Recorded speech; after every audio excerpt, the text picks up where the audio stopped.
Yo, peeps, this is brought to you by Pope on a Rope. It will save you in a slippery situation. Always wear it wherever you take a shower. Hell, wear it when you're walking around. Not only will you smell good, but the Pope will be with you. Alright, this is Doobie. I got some good stuff and some bad stuff. Under a lot of thinking, it being Mother's Day, and a lot of different comments and different people saying and upset about the Catholic ordeal, I took a couple of days and wanted to reflect on the whole purpose of me doing what I was doing. So, I watched Eurovision while I was thinking about all this. And the reason being is I love so many different cultures, backgrounds, so many different lifestyles, all wanting the same thing, that inner peace. Very few bad apples out there. And then I'm watching this and thinking, okay, this is going to be a good distraction. I'm going to just sit here, dwell on my attack on the Catholic Church, dealing with so many facts, and they don't go in one direction. Like every story has 3 different endings, or every story has 5 directions it can go in. However, you determine yourself, the individual, because it comes down to you and what you believe in. So, who am I to attack I'll say, the church, okay, the Catholic Church? How is it that so many people rely on the Catholic Church for so many things, and who am I to sit here and judge them? One who is the sinner throwing the stone, man, the first one. It just, I at times have a hard time dealing with judgmental people. And we all judge no matter what they say they do or don't. I do it myself when it comes to things that I feel that I am highly qualified to judge. If I have enough experience in that situation or about that subject, I will judge one way or another. And if asked, I will give my opinion, but I will not give it like I'm talking down to you. So, all in all, I felt like I was attacking a structure, a system that was giving others hope. And that to me was enough. So, tonight's episode, I'm going to do the pros and cons on the top subject of why I did not like the ancient Catholic Church and how it was structured, okay, and how it became so strong. Now, I've already talked about the Inquisitions. There were the other con that really got me is the sacrament. The image of worshiping a God that wants me to drink his son's blood and eat of the bread. I realize it's representation, but what is it representing? Okay? All in all, Jesus was a prophet. Whether or not he was the Son of God, that was brought up when the New Testament was put together. Okay? So, that is my thing, that the church was a pyramid scheme by the emperor and the pope that the emperor appointed. So you basically got the top right there, and then you've got the bishops, and then you've got the clergy. You realizing that in this situation that 99% of the population was ignorant to the language that the Bible was written.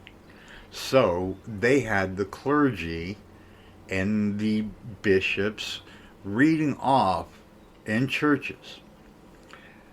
And these people are accepting it. Now, the pros to this is that the popes and the emperors realize that you can preach all you want, but with ignorant people, visualization is key. It will stimulate their wanting more description.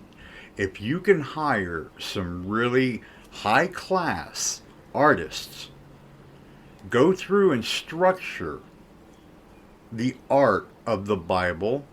As you know, most of pre-Renaissance is nothing but biblical.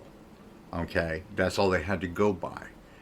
Yeah, so you had all these artists that were being hired to give the people a visualization. So Sunday, when they walked into the cathedrals, into the temples, churches, wherever they worshipped, you still had that visual. Now, the thing that really aggravates the hell out of me is that they were all white. Even though all the biblical stories, Eurovision, the woman from Israel, I have a deep love, if not lust, for the caramel color, the accent of an Israeli woman or an Arabic woman. Just the power that they have. And I don't get me wrong, a lot of them don't realize it, but in the Islamic world, they are so tattered down and caged that the mystery adds to the flavor. And there are some beautiful women in that region, and you talk to them, and I melt. So back to, sorry, squirrel moment, Eurovision hit me. Nia from Israel, I love you. Call me. I'll do lunch. Your lunch. I'll cook you lunch. I'll cook you anything. I'll do anything, ma'am. Anyways, back to the churches. So the people were starting to get a visual because of the artwork, and these artists were starting to get well known. Now, an artist back then, when they were well known, had workshops.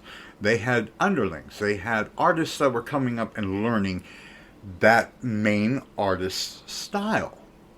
Okay, so he would not be alone. He would have different works going all over. And that was one of the key ways for these artists to make money. Well, the church was making funny money, hand and foot. Funny money, pyramid scheme, power, got it. They were making funny money, but they were putting it back into the churches and properties. They were developing. The Vatican had a huge deal buying properties up. Put a church on it, tax-free. Anyway, if they had taxes back then, I don't really care. But the pro of the whole con, it's yin and yang. Great artists were being developed. The Sistine Chapel is a prime example. There were a couple of artists that worked on it together. Well, I wouldn't say together. The Pope used them back and forth on each other, but Michelangelo won out. Botticelli, he's off doing other things now.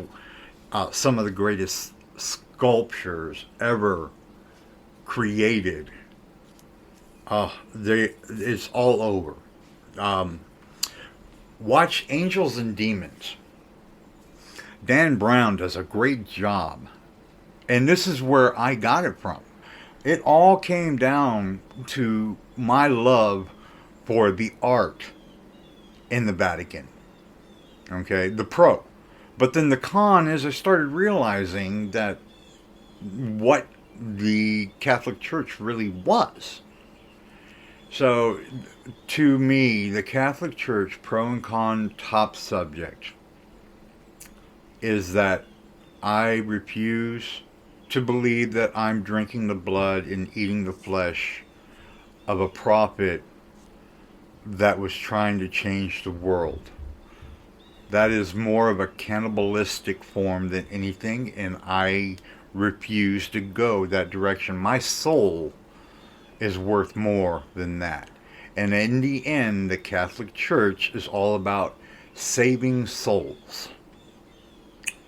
But they also brought in some of the greatest artists ever known, and they made them rich, which spread their artwork all through the world. Prime example, Leonardo da Vinci. He came in late in the ball game during the Renaissance with the church, but Leonardo didn't like the church, didn't like dealing with them. So he kept going. He went everywhere else. He didn't want to deal with these dipshits. Amen to him.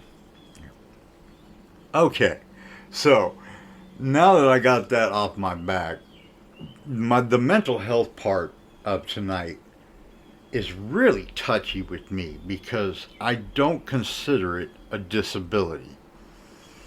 And I'm talking about autism.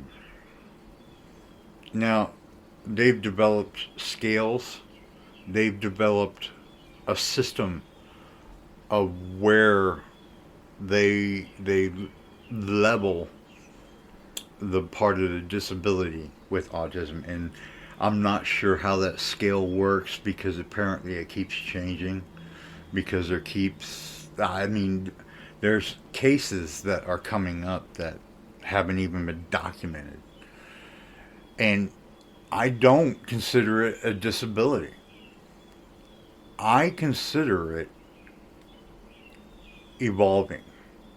It's the evolution of the mind. We are at the base of something a lot of people don't understand, and if history repeats itself, and 1,000 years to develop from Cro-Magnon, it took thousands of years to develop into who we are today, Homo sapiens. Maybe this is like a second step for the evolution of the mind, where in some form the mind is trying to develop a different track of development. It's trying to figure out what it needs and what it doesn't need. Okay? It's evolving into a form that we will not understand in this generation or the next. And it's coinciding with what we're going with the planet, the climate control. It's accelerating at a high rate as well. You see, Ginger Z is coming up with some great programs, talking about what's going on with the weather. ABC Weather. Ginger Z is not only beautiful, but she's smart. So I follow her on Facebook, and I listen to what she says. And I also take it back, there's a lot of other issues going on around the world, not just here in the U.S. We're not the only ones dealing with this. This is global. So I just, it's hard for me to get with this autism thing. I believe it's evolving.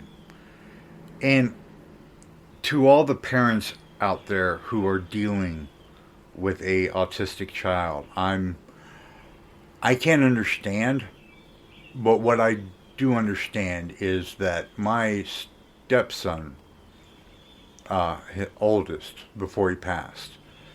His mom and I discussed, we thought he was autistic and on the scale, but they just didn't know when he was tested what part of the scale. I mean, they knew. And the thing with him is that his mind slowly matured. He was like 20 and he acted like a 15, 16-year-old, okay? And it was hard for him to adjust. But I come to find out it was his heart, his emotions. He felt 3 times the empathy level, okay? Let me explain. When he walked into a room, he could automatically feel everybody's emotions in that room. And it was amazing to watch. There were times where his mom and I were dealing with situations that had nothing to do with him, okay? And he would walk into the room, boom, his tension, his anxiety, everything leveled up to us and then exploded. Okay, so then we had to deal with calming him down. And then there were times where we were having a great time and enjoying ourselves, like we would be playing Rock Band with the family. He would come in and, oh, it was amazing. His emotions, oh, it drove us even more. So we started to learn different ways to make him happy. And we were doing well until he decided that he wanted to go out to life on his own. And it was that time. It was hard to let go. And we lost him not a year, not even about a year after. But we believed he was on the scale. So I can't understand, but I can empathize because of a similar experience and situation. Now, I have a buddy out there in Iowa whose son is autistic. And the love and support that he is able to get out there, and he's dealing with his own issues, you know. So having to deal with his son as well in his situation, I commend him, man, because that's very heroic. I mean, he's going to tell you, well, that's what fathers do. And I'm going to tell you, no. That's what dads do. Okay? So, autism, to me, is the mind evolving. It's going through those steps. And the way that I see it, I have a good example. In the movie The Accountant with Ben Affleck, he does a beautiful job in that movie. And it's a prime example of one of the autistic forms that he portrays in it. And it shows different forms as they go through the movie, and he goes through the past, and it's just the awareness right there. I mean, that's a great example of it. Also, and this is during my lookabouts and everything, I came up. There's a website I'd like everybody to check out. It's called Be Kind to Everyone. Jordan's got autism, and her mother, God bless her, she came up with a great idea, and her daughter just sprouted, and it is so beautiful. So if you get a chance, I personally, when I actually make a little bit of money, I'm going to get one of her t-shirts. I am. It's on top of my list. It's Be Kind to Everyone. And I'm on her Facebook, and there's a .com. But yeah, I YouTubed quite a bit and really enjoyed it. So that's just another example of how we in our generation need to understand the individual with the autism and find out what part of their brain doesn't want to work so you can work on communication at a less anxiety level for your child or the individual with autism. A lot of people, if they know the family or the individual, already understand, because if they're close enough to know the family, then the family is going to trust them with the knowledge of how to approach their child without endangering anyone. Okay, that's mom dad thing. Okay, a lot of schools and a lot of therapy and a lot of different subjects are out there for autism, and the fact that the what's that? What was that McCarthy or whatever her name was saying about vaccinations and shit like that? Vaccination's going to give my kid autism. No, no. Evolution is giving the children autism. You're just giving the rest of the world diseases that those vaccinations protect us from. Yeah, let's bring back all this shit we've been just working on for years. Dumbass. Thank you. Okay. But, all in all, autism, not a disability in my eyes. I want to study it more. I want to learn more about it. Because I am a firm believer that it is evolution and we're watching it. Okay? So, I mean, you can use this as audio documentation of one of the first people who believe that the mind is evolving and getting rid of the junk it thinks it doesn't need. Remember, we use 7 to 10% or 7 to 8% of the brain. If we could get to 10, this is where it starts. Alright? Now, enough of that. Eurovision, baby. Oh, that. Okay, yeah. Like I was saying, I was going through hell and high water trying to figure out this Catholic thing, right? So, Eurovision. I got it on Peacock, and I'm watching it, and I came to the decision about the Catholic Church after I talked to my niece, really. Yeah, my niece, she's freaking genius, a hell of a mother, and when I talk to her about all this stuff, I know I'm getting bounced back some real good intellect, some intelligence. And then there's another, and my math teacher, I love bouncing shit off of her too, and she gives it to me real, but my niece, which I'm hoping I'll be doing a podcast with her here in July, she came up with some points. So after that, I started watching Eurovision. And I'm watching all these countries represented by 26, 27 groups, right? All these people. And this is basically Europe's, who's the best group and who represents their country in the best way. And openly, because there are no labels. You be who you want to be out there, So, I'm watching this, loving everything I'm seeing. Graham Norton, he's there doing his thing. Love Graham Norton. Everything about him, everything, he's awesome.